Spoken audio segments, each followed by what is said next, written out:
Esta é a hora da adoração. Vem, para Ele teu coração.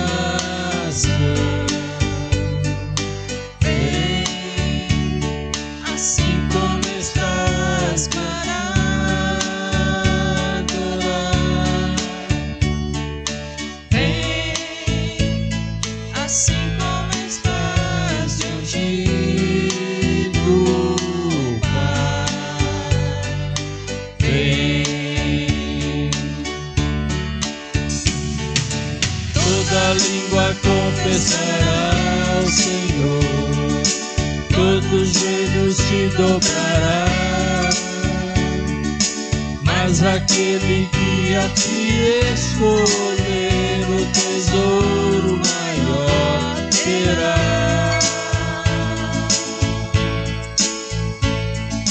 Toda língua confessará ao Senhor, todo joelho se dobrará, mas aquele que a ti escolher o tesouro maior terá.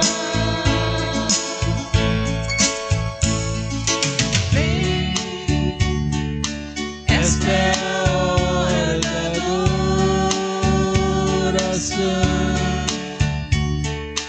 Vem, para Ele teu coração.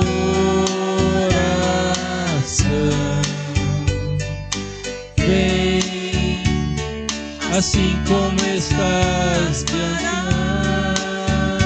adorar.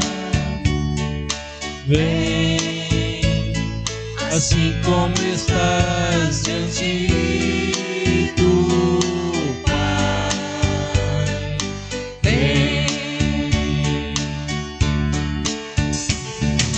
toda língua confessará ao Senhor, todo joelho se dobrará, mas aquele que a ti escolher o tesouro maior terá. Toda língua confessará ao Senhor, todo joelho se dobrará, mas aquele que a ti escolher o tesouro maior terá.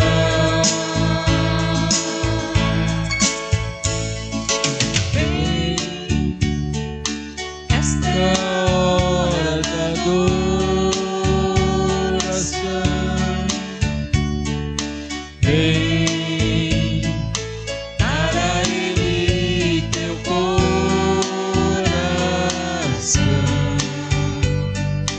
Vem, vem, vem.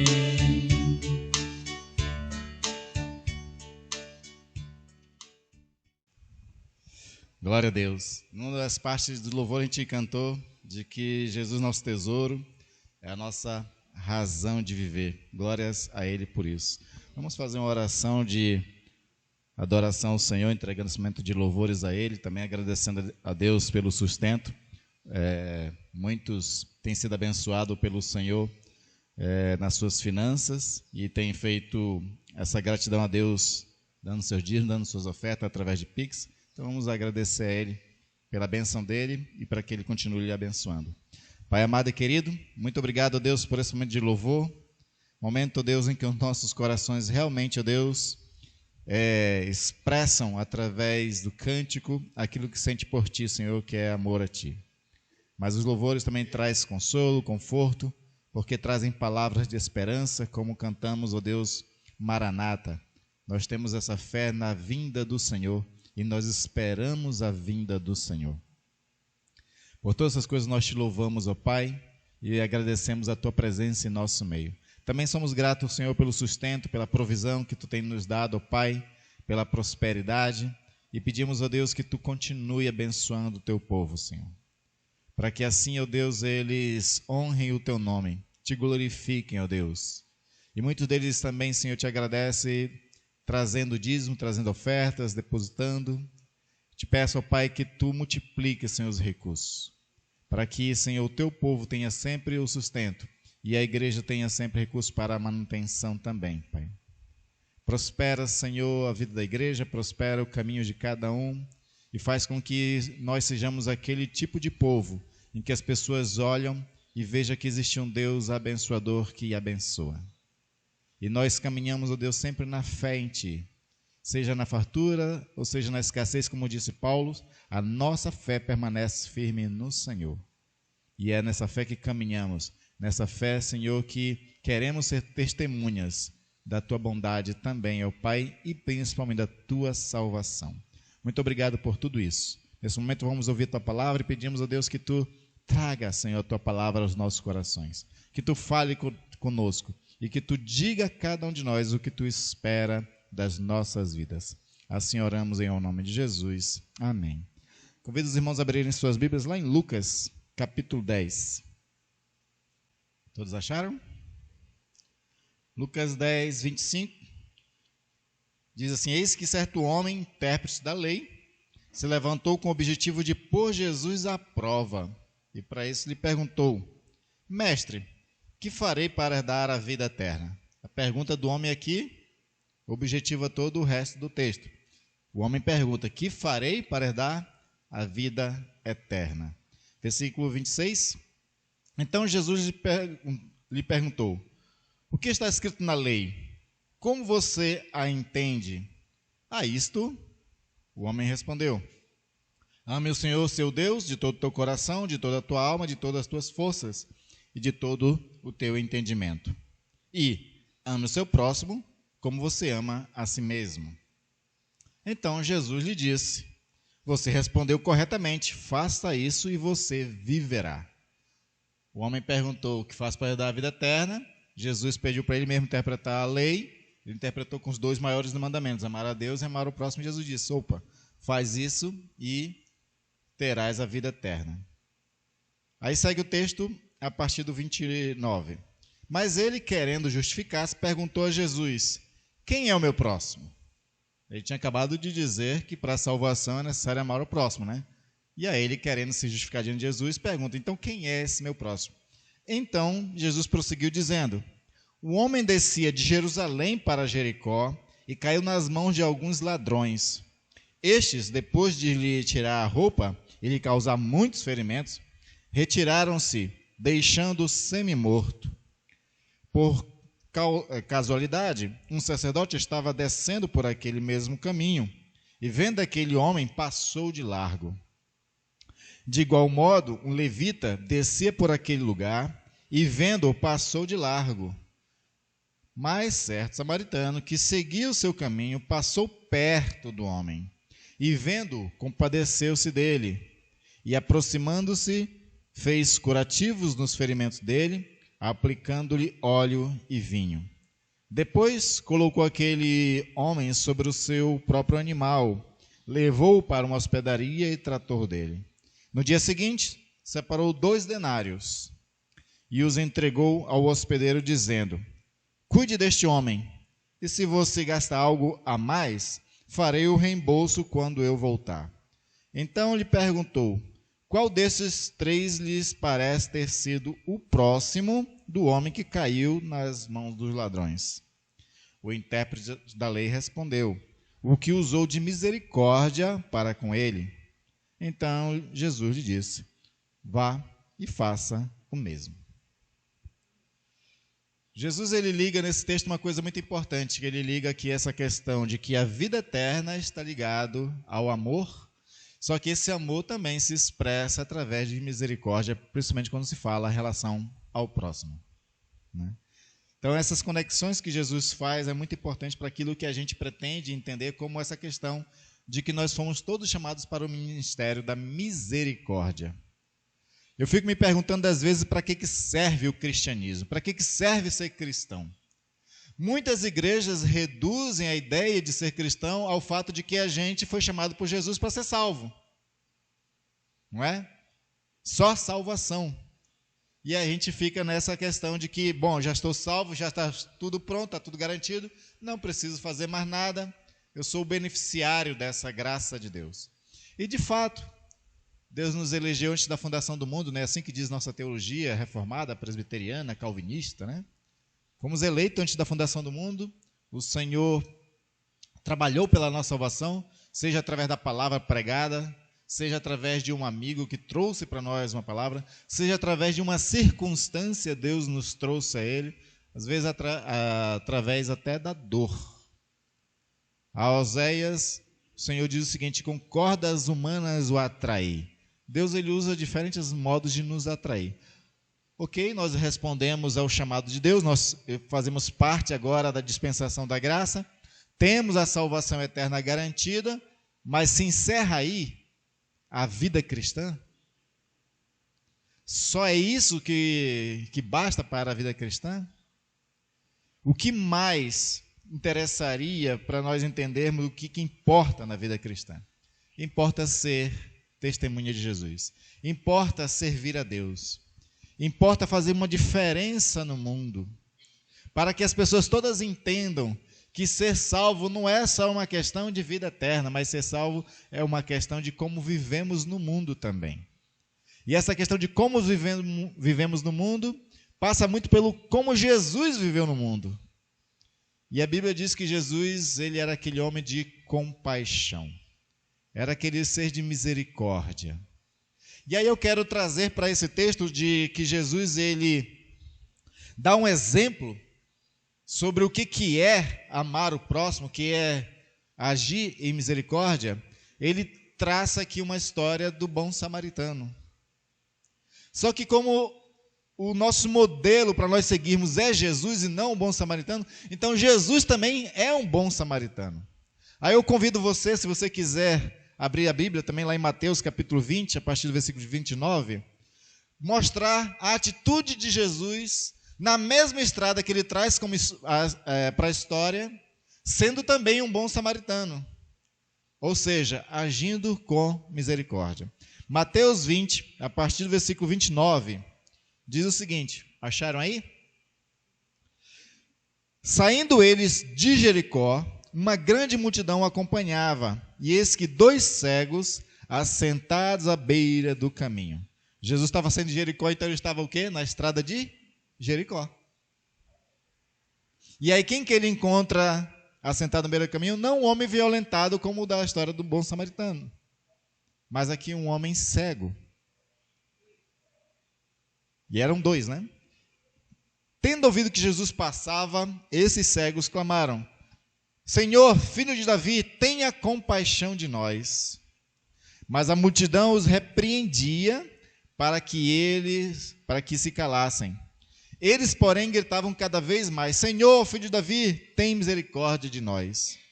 Então, parando, Jesus chamou-os e perguntou: que queres que eu vos faça?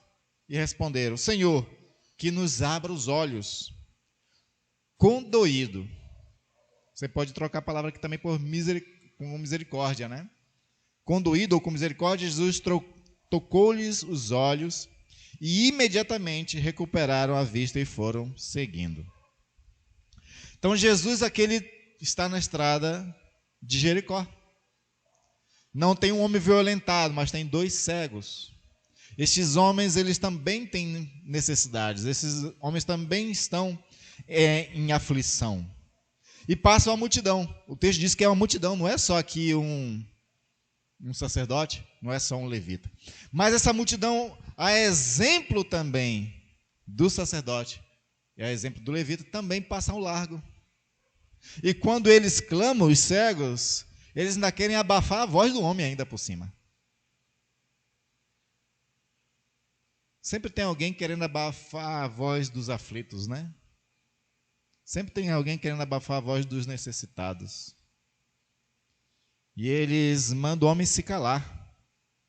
Mas eles, por aflitos que estavam, eles continuam gritando. E como o bom samaritano, Jesus não resolve passar ao largo, mas ele resolve dar atenção. E ele chama esses 2 homens e pergunta: o que você quer que eu te faça? A exemplo do bom samaritano, Jesus age com misericórdia. O texto diz que Jesus estava condoído nessa tradução. Acho que em outra tradução fala outro texto, né? Na tradução de vocês usa qual expressão? Condoído também ou misericordioso ou com compaixão? Condoído, né?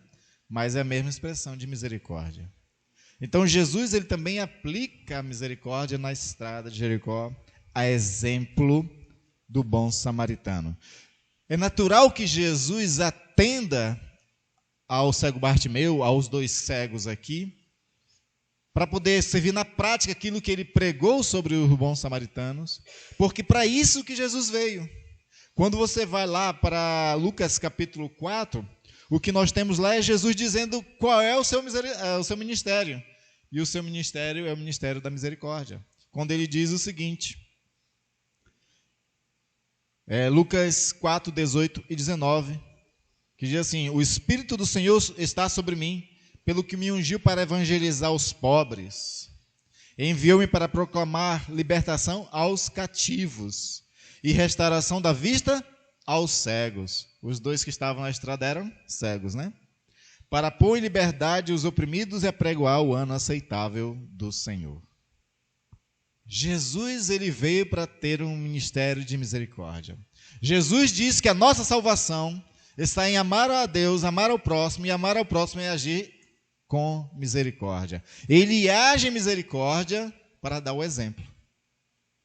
E aqui vem uma questão muito importante para nossas vidas, é que nós fazemos parte de uma religião, mas se a gente não tiver uma atitude igual a de Jesus, nossa religião é tão vazia quanto foi a religião farisaica. Tão vazia quanto a religião judaica. Era uma religião sem amor, desprovida de compaixão.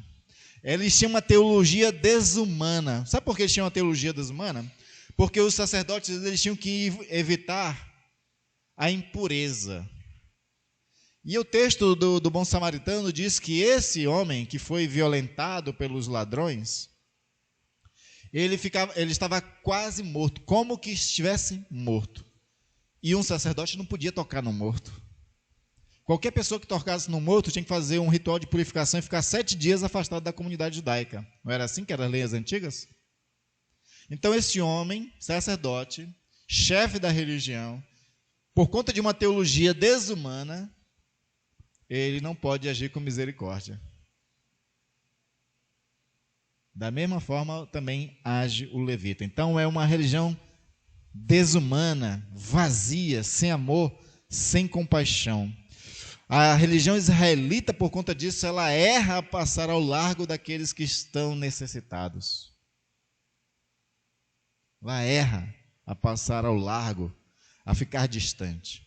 E aqui a gente vê também uma outra falha muito interessante, porque vamos presumir aqui, né, que a história seja uma história baseada em fatos reais, porque a parábola é só uma metáfora, né? Não aconteceu de fato aquilo, mas Jesus está se baseando em questões reais da vida concreta. Então a ideia é o seguinte: o homem que desce de Jerusalém para Jericó é um judeu, certo? Ele está na região da Judéia ali. Os ladrões que o assaltam e os violentam eram judeus. O sacerdote que passa é judeu. O levita que passa é judeu. Ou seja, quem violenta é judeu, quem sofre é judeu e quem poderia dar misericórdia é judeu. Mas nessa hora o patriotismo falhou completamente aqui. Aí precisou vir um outro homem de uma outra religião, porque na verdade os samaritanos não seguiam uma outra religião especificamente.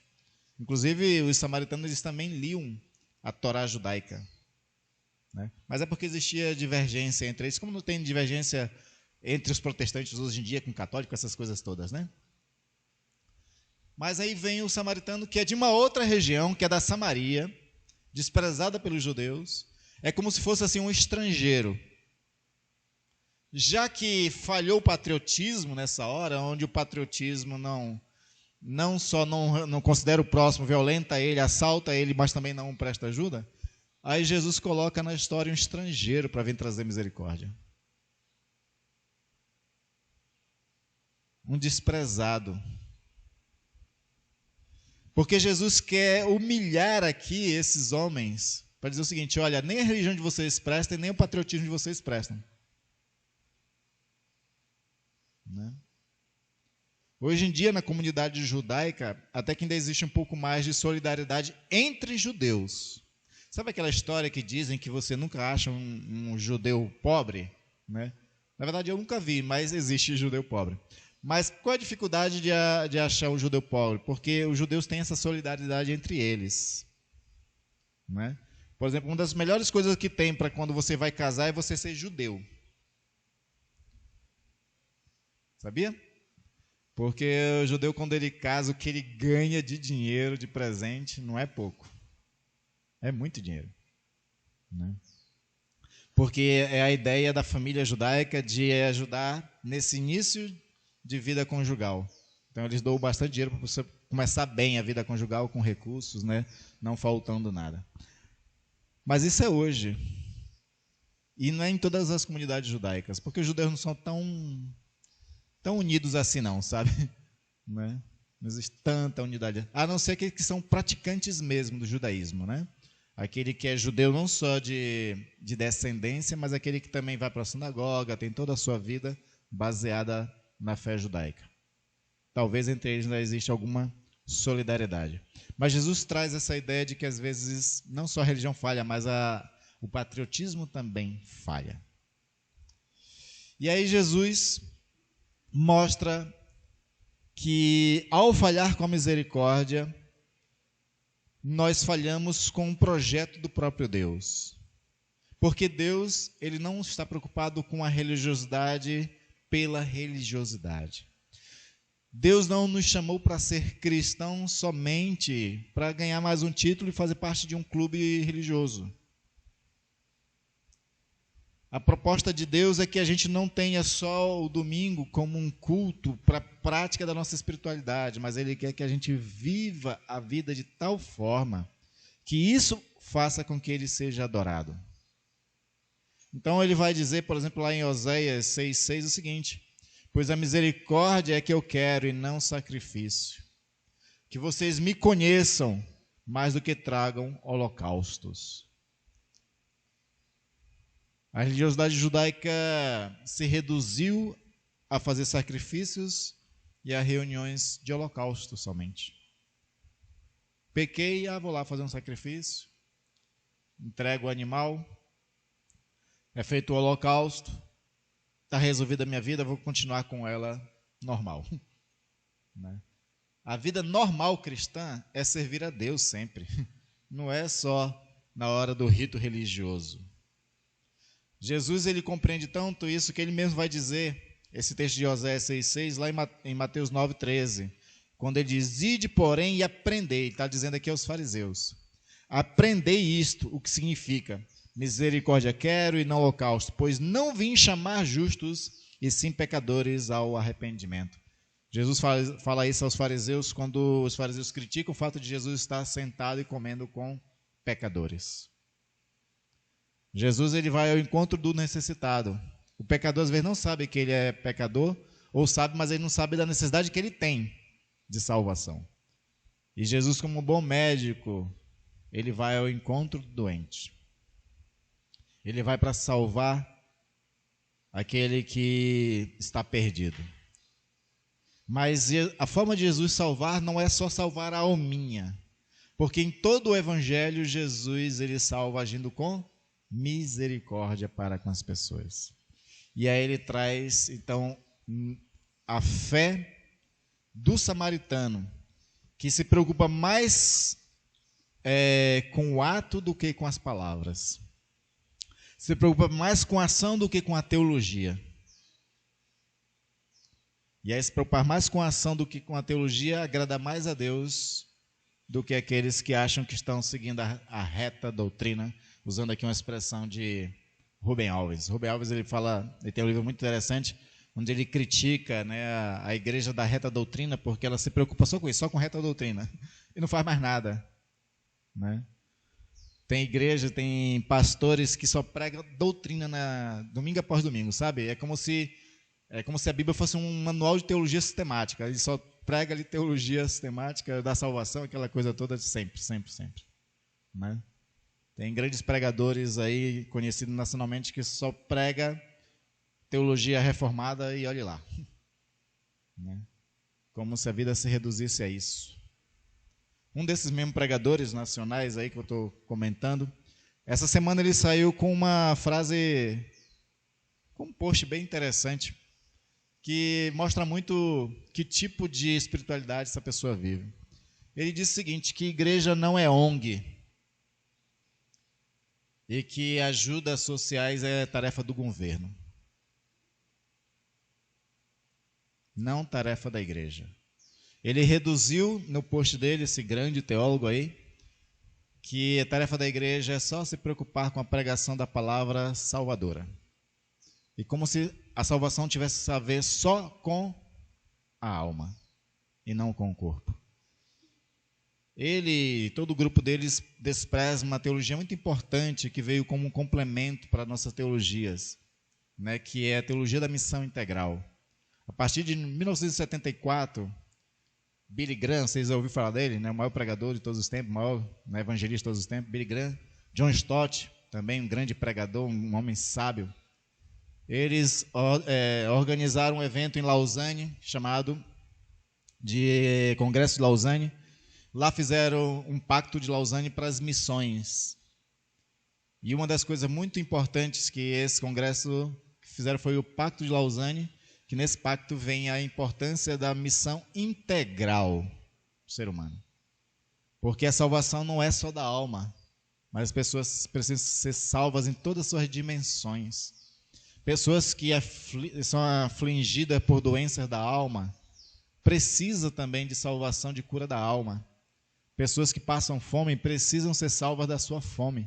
Pessoas que vivem oprimidas por qualquer tipo de coisa precisam ser salvas da sua opressão. Porque o ser humano não é só alma, não é só espírito. E a prova de que eles estavam corretos, esses homens, Billy Graham, John Stott, todos os que assinaram esse documento lá, é de que Jesus fez tudo isso. Jesus alimentou quem estava com fome. Não foi? Uma vez foi 5.000 pessoas, outra vez foi 4.000 pessoas. Jesus alimentando fome. Jesus libertando os oprimidos do diabo. Jesus curando os oprimidos por enfermidades. Jesus tocando em pessoas que nunca eram tocadas por ninguém, como leprosos. Então Jesus ele faz uma salvação social também, né? Ele salva a dignidade das pessoas. Jesus salva o ser humano na sua plenitude. E a igreja tem tarefa de salvar o ser humano nessa plenitude. Por isso nós somos chamados também para o ministério da misericórdia, para o ministério da compaixão. Por isso que Jesus coloca nesse texto onde a pergunta era: o que faço para ter a vida eterna? E se a vida eterna está baseada em amar a Deus e amar o próximo, na dimensão do amar o próximo envolve a misericórdia. Não dá para amar o próximo por sentimento, né? Já pensou, né? Ontem eu estive em São Paulo para um módulo de um curso que eu faço lá. E aí eu sempre desço na estação da Sé. Em frente à Sé, se vocês têm ido lá recentemente ou vocês têm visto a situação, está deplorável, gente. O número de moradores de rua aumentou muito no estado de São Paulo, muito depois da pandemia. E muitas das pessoas vão para a Sé porque lá se concentra também as pessoas que querem doar, né, e leva alimento, leva água, leva alguma coisa. Se a gente ama o próximo, quando a gente anda ali na Sé, não dá para dizer para o pessoal: olha, eu tenho um sentimento por você. Dá para fazer isso? Eu, para ter a vida eterna, amo a Deus e amo o próximo. Eu te amo, você que está aí com fome. Dá para fazer isso?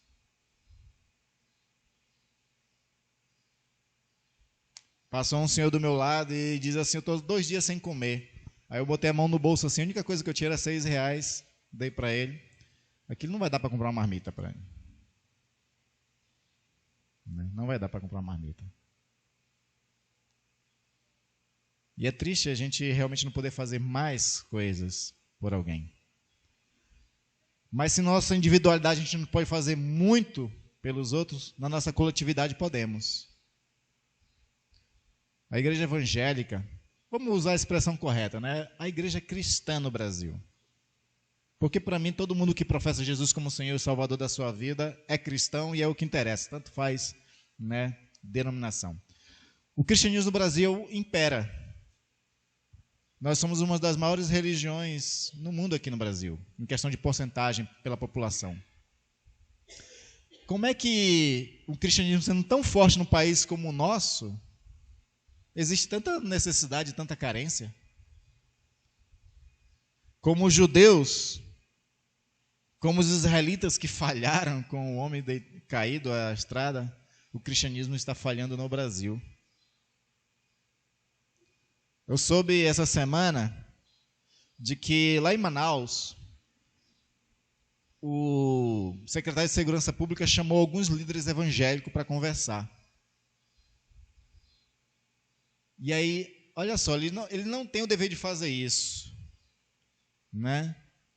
Esse secretário de Segurança, mas ele ficou curioso e queria bater um papo com os líderes evangélicos das igrejas no Amazonas, que são igrejas muito grandes lá. Né?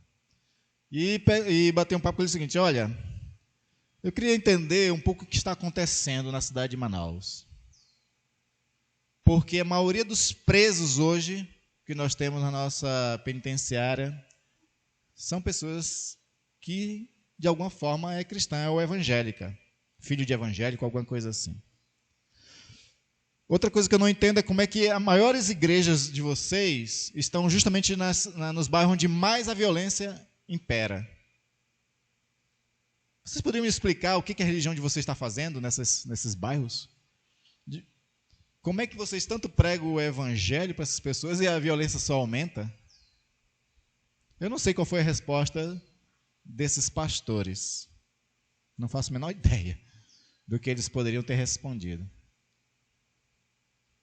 Mas, de fato, a zona leste de Manaus é um dos bairros mais populosos que tem na cidade de Manaus. Tem mais de 800 mil habitantes só na zona leste, onde está muitas igrejas. Entre essas igrejas, a Assembleia de Deus ela é muito forte, mas também a violência lá, o tráfico, as facções aumentaram muito no Amazonas.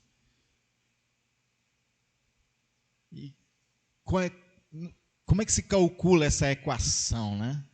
A igreja evangélica cresce, mas também cresce a violência. Não dá para entender certas coisas.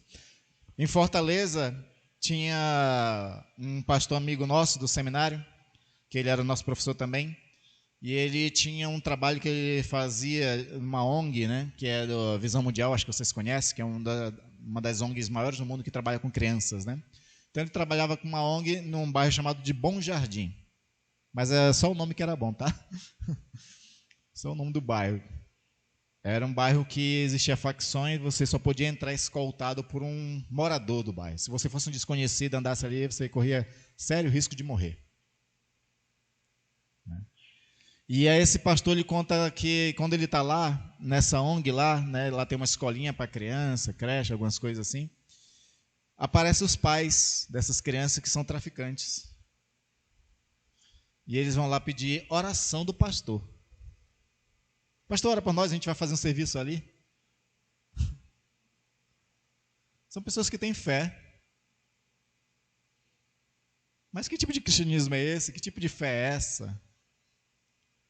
Em que não transforma a sociedade, não transforma as pessoas, e elas continuam à beira do caminho sofrendo. Não é? Para a gente concluir, é interessante que este homem, o bom samaritano, ele tem algumas atitudes muito importantes que nós devemos aprender a ter também. Esse homem, ele dispôs, no caso da parábola aqui, dispôs de vinho, dispôs de azeite, dispôs do seu jumento e dispôs de dinheiro. Ou seja, tudo que ele tinha ali, ele dispôs para ajudar o homem. Se a gente fizer uma outra leitura, também ele dispôs tempo, atenção e esforço para prestar socorro. É assim que se age no ministério da misericórdia, se dispondo para com o próximo. Uma igreja que não se dispõe para com o próximo não está no ministério da misericórdia. Não está no ministério da salvação, porque aqui a misericórdia está ligada à salvação, lembra? Isso, o texto ficou muito claro para nós isso. Aqui a misericórdia está totalmente atrelada com a salvação. Então, se a gente não está se dispondo para o ministério da misericórdia, nós também não somos bênção e salvação para ninguém. E a pergunta que nós temos que fazer individualmente como igreja: o que eu faço? Qual é a minha disposição? Quais são os recursos que eu tenho, seja materiais ou de tempo, qualquer outra coisa, para atuar no ministério da misericórdia? É uma pergunta que a gente precisa fazer, mas principalmente é uma pergunta que precisa de respostas de cada um de nós. O que eu faço para me incluir dentro do ministério da misericórdia? E eu espero que você encontre respostas para que você seja o bom samaritano, para que você siga o exemplo de Jesus, que também na mesma estrada também presta misericórdia, que dá bom testemunho e se torna salvação para aqueles que sofrem. Amém? Pai querido e amado, te louvamos e engrandecemos o teu nome e agradecemos pela tua palavra, Senhor, que nos convoca, nos desafia a viver essa realidade da vida eterna, baseado também na misericórdia. Porque dizer que ama a Deus é muito fácil, mas como disse o apóstolo João, dizer que ama a Deus e não amar o irmão nos faz mentiroso. Aqui na parábola, Senhor, amar a Deus e amar ao próximo estão divididos em partes, em escalas. Mas Jesus e o apóstolo João mostram que o Senhor Jesus, ele reduz os dois a um só. Que amar a Deus envolve amar o próximo. Porque não temos como dizer que amamos a Deus se não amarmos o irmão. E não temos como dizer se amar o irmão, vendo ele ter necessidade, não o acudir. Queremos fazer parte da misericórdia, do ministério da salvação. Que o Espírito Santo fale aos nossos corações e nos fale como igreja o que nós podemos fazer para estar na estrada da misericórdia, prestando auxílio, socorro aos que necessitam. Nos fala, Senhor, nos mostra o caminho, ó Pai. Fala os nossos corações e ouvidos espirituais. E assim também haja disposição do nosso coração para obedecer. Nós aí oramos em nome de Jesus. Amém, amém. Vamos cantar um cântico, queridos.